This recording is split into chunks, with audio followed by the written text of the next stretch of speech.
నేను బలరామదు కోటగిరి నుండి సర్పంచ్ క్యాండిడేట్గా పోటీ చేస్తున్నాను. నాది బాలు గుర్తు. మీరు కోటగిరి ప్రజలందరూ నన్ను భారీ మెజార్టీతో గెలిపిస్తారని ఆశిస్తున్నాను. ధన్యవాదాలు. ఈరోజు ప్రచారంలో భాగంగా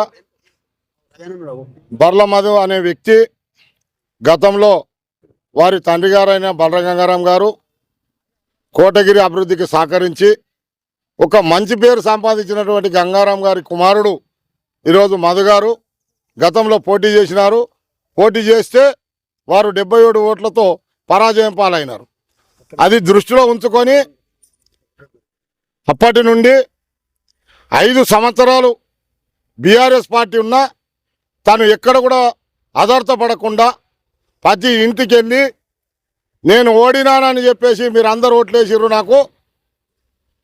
నాకేం ఇబ్బంది లేదు, నేను మీ పట్ల ఉంటా, కోటగిరి అభివృద్ధిని కూడా సహకరిస్తా, ప్రతి పేదింటికి వెళ్ళి శుభకార్యం కానీ వేరే కార్యాలకు కానీ తన వంతు సహాయ సహకారం అందిస్తూ ప్రజలెంబడి నేనున్నానని ఉంటూ దాన్ని ఈరోజు గుర్తించి మన శాసనసభ్యులైన మరియు వ్యవసాయ సలహాదారుడుగా ఉంటూ మరియు ఆగ్రో ఇండస్ట్రీ చైర్మన్ వారు గతంలో వీరికి అన్యాయం జరిగింది, ఈసారి అన్యాయం జరగకుండా మీరందరూ చూసుకోవాలని ఇక్కడ ఉన్నటువంటి కార్యకర్తలందరికీ కూడా ఏకం చేసి కోటగిరిలో గెలిపే దిశగా గెలుపుని మీరు సాధించుకొని గెలుపైతే ఖచ్చితంగా గెలుపు మాదే, మెజార్టీ ఎంత అన్న దానికోసం తేలగొట్టడమే ఈ ప్రచారం చేస్తూ ఉన్నాం.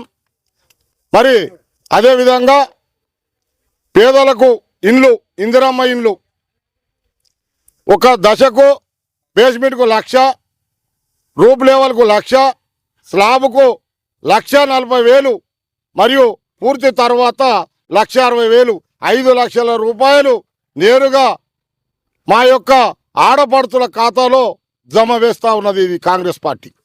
మరియు అదేవిధంగా ఒక కుటుంబంలో 2 కొడుకులు బిడ్డలు మరియు ఉంటే వారికి కూడా వేరువేరు తెల్ల కార్డులు కూడా ఇవ్వడం జరుగుతూ ఉంది. మరియు సన్న బియ్యం మనం ఏదైతే తింటాం ఆ బియ్యాన్ని అందరికీ కూడా ఒకే రకంగా ఇవ్వాలని మన తెలంగాణ ముఖ్యమంత్రి గారు మరియు సంక్షేమ పథకాలు పెట్టారు.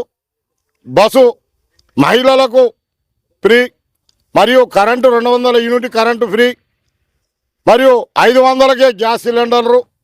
మరియు ఇప్పుడు మధు గారిని గెలిపించుకొని వస్తే మనకు తప్పకుండా గ్రామం అభివృద్ధి జరుగుతుంది.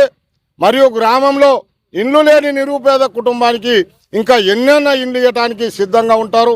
వారు పని చేయకుంటే కూడా మీకు మేమందరము దగ్గరుండి పనిచేసే బాధ్యత మా బుధంకరణాలపై ఉంది. కాబట్టి ఈరోజు గెలుపుకు అందరూ కూడా సహకరించుకుంటూ ఈ అవకాశం ఇచ్చిన మా యొక్క మిర్జాపూర్ గ్రామవాసులకు, మాతో వచ్చిన వాళ్ళందరికీ కూడా హృదయపూర్వక ధన్యవాదాలు తెలియజేస్తూ మధు గారిని అఖండ మెజార్టీ ఇచ్చి గెలిపించాలని నేను కోరుతా ఉన్నాను.